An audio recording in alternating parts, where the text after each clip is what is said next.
Welcome to the Transfusion Induction. I'm Sue Robinson, Haematology Consultant and Lead for Transfusion Medicine and Patient Blood Management. Transfusion is a risky aspect of healthcare. We need to be aware of the potential hazards of transfusion. Whilst some are unavoidable, others are preventable through best practice. The transfusion team have developed clinical guidelines covering all aspects of transfusion within the Trust to help reduce the risk associated with transfusion. These are available via the Trust intranet and can be searched for by entering the word blood. Key areas covered in this induction include blood sampling, decision-making around when to transfuse, how to prescribe blood components and ensure any individual patient's special requirements are met, consent, getting blood urgently, and identifying and managing transfusion reactions. A key error and potential hazard is the mislabeling of tubes, especially if samples are taken away from the patient prior to labelling. Staff taking blood transfusion samples must have a competency in correct patient identification and labelling of samples. Handwriting patient details on the group and screen sample tube must take place at the bedside. To further reduce the risk of incorrect labelling, which can lead to a wrong blood in tube event, the transfusion team introduced a 2-sample rule prior to the issue of group-specific blood to avoid ABO incompatibility, which may be fatal. Prior to 2 valid groups being resulted in the laboratory, Group O red cells will be issued. These flags in EPR will highlight how many groups are required. In addition, patients with a previous transfusion or pregnant women may require a further blood group or antibody screen prior to issuing blood components, depending on the timing of the previous sample and transfusion.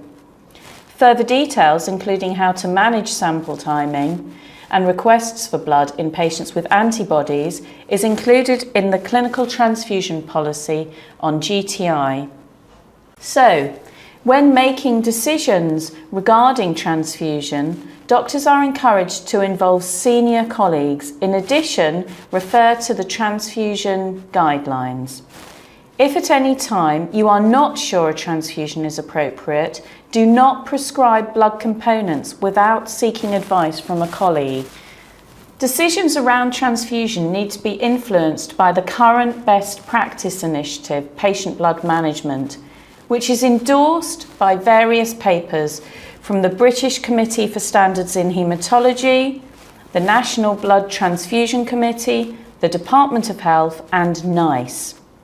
It is a multidisciplinary, evidence-based approach to optimising the care of patients who might need a blood transfusion. Patient blood management puts the patient at the heart of decisions made around transfusion to ensure they receive the best treatment and avoidable inappropriate use of blood and blood components is reduced. Further details are available on the intranet. Before considering a transfusion, it is important to consider if it is necessary according to the patient's symptoms and restrictive transfusion triggers and target ranges, or if an alternative would be suitable. For example, iron replacement in chronic iron deficiency anemia. In the absence of bleeding, when transfusion is considered necessary, only prescribe 1 unit of red cells at a time and reassess the patient and consider a repeat hemoglobin to determine if further transfusion is required.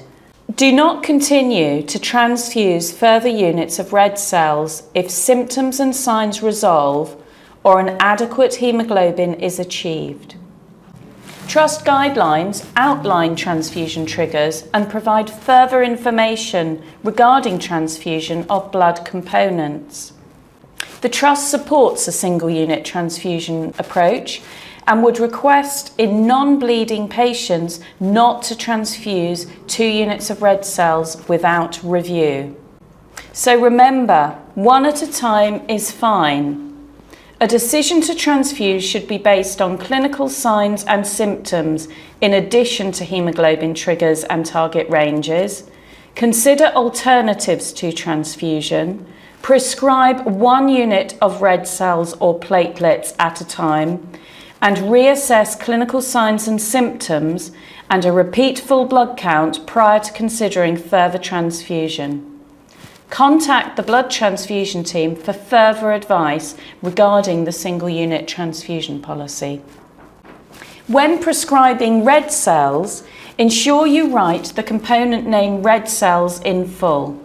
Red cells should be transfused over times of 2 to 4 hours in adults, and as a general rule, 1 unit will increment the haemoglobin by 10 grams per litre in a 70 kilogram adult. Platelet transfusions are an essential component in the management of selected patients with thrombocytopenia. Details of the transfusion triggers are available in the platelet transfusion guideline. Generally, platelets should be transfused over 30 minutes in adults, and 1 pool will increment the platelet count by 30 to 50 platelets. The same rule applies that you should not be transfusing 2 pools of platelets without review. With regards to fresh frozen plasma, you can prescribe this as FFP. We now hold pre-thawed FFP in the St. Thomas's blood bank. The dose in adults is 15 to 20 mils per kilogram, which will usually be delivered in 3 to 4 units. FFP should not be used for reversal of warfarin. The transfusion trigger for FFP in bleeding patients is an INR or APTTR of more than 1.5. For immediate reversal of vitamin K antagonists, the missing coagulation factors should be replaced with prothrombin complex concentrates, known as PCC. PCC is a human plasma-derived concentrate containing the prothrombin complex of vitamin K-dependent factors 2, 7, 9 and 10. These clotting factors are reduced by coumarin anticoagulants, so PCC rapidly reverses the anticoagulant effect. There is evidence that PCC infusion achieves rapid reversal of coumarin anticoagulation more effectively than fresh frozen plasma. The half-life is only 6 hours, so vitamin K should be given with PCCs if interruption of anticoagulation is required for longer than 6 hours.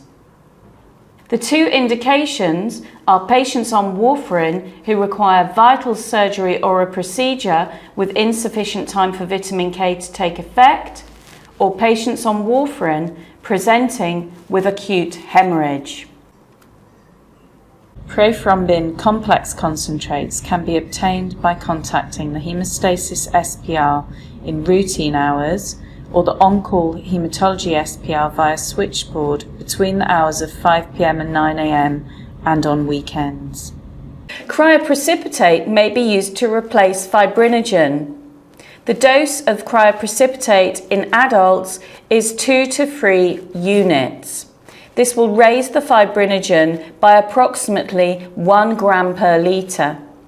Please note that it takes 30 to 40 minutes to thaw units of cryoprecipitate, and the duration of infusion would usually be over 30 minutes. The transfusion trigger for cryoprecipitate, if the patient is bleeding, is generally a fibrinogen of less than 1.5.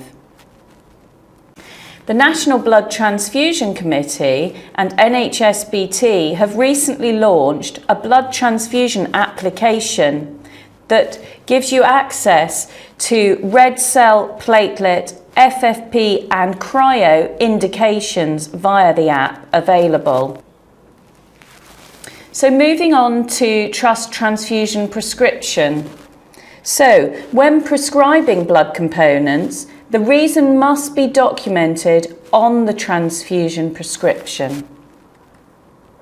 Certain patients may have additional special requirements regarding type of blood components transfused, and it is important to identify these patients, inform the laboratory of the special requirements, and document special requirements on the prescription chart. Examples of requirements for irradiated cellular blood components include the following.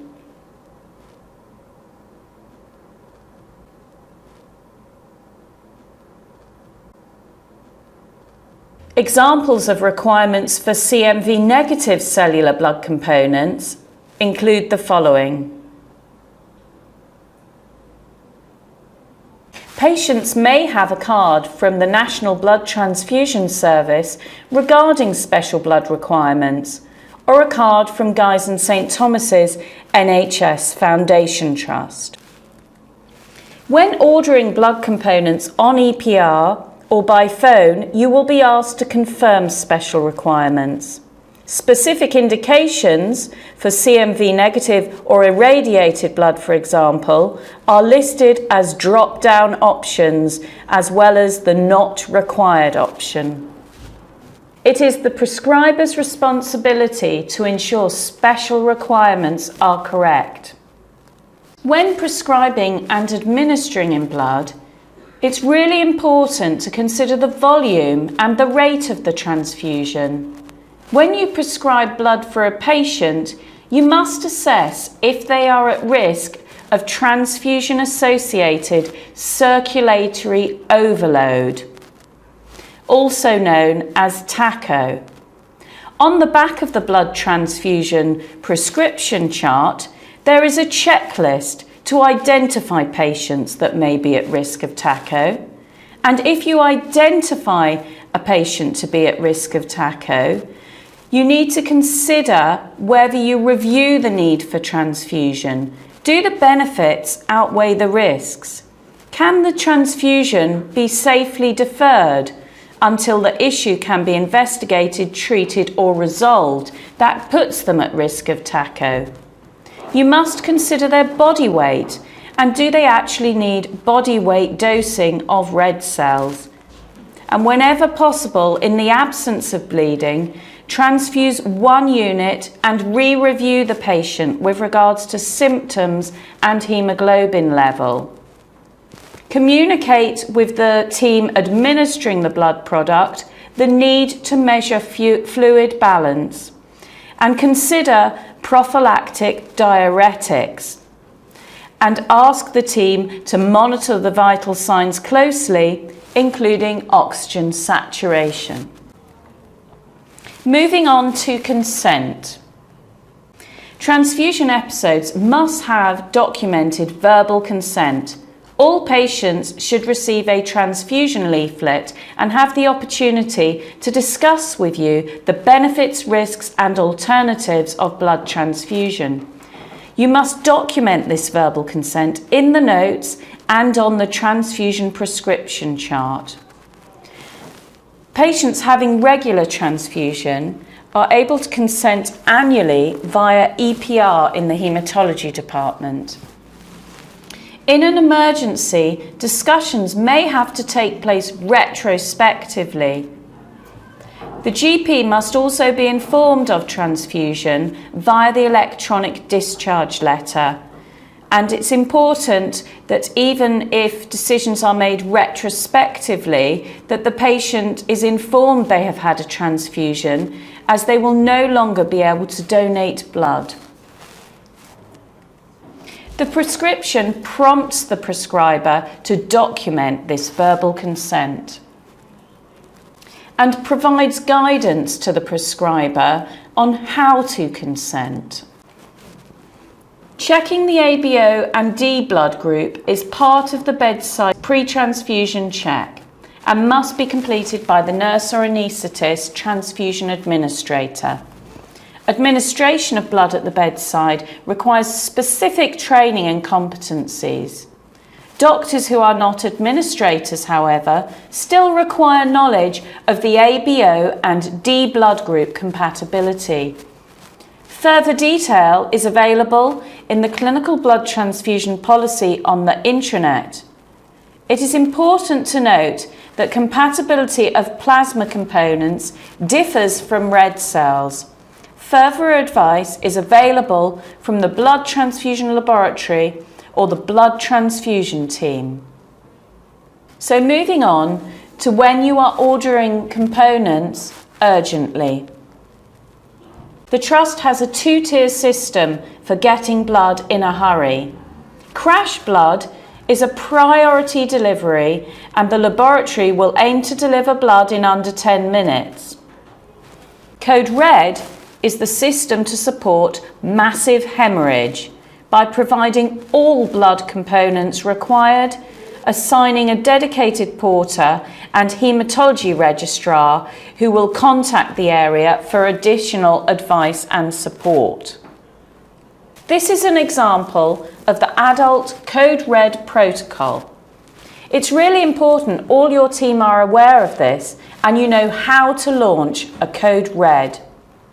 In order to launch a Code Red, you need to call switchboard via the 2222 and they will then connect you with the laboratory who will take further information. Last but not least, moving on to transfusion reactions. There are many types of transfusion reactions and the signs and symptoms vary according to the type of reaction.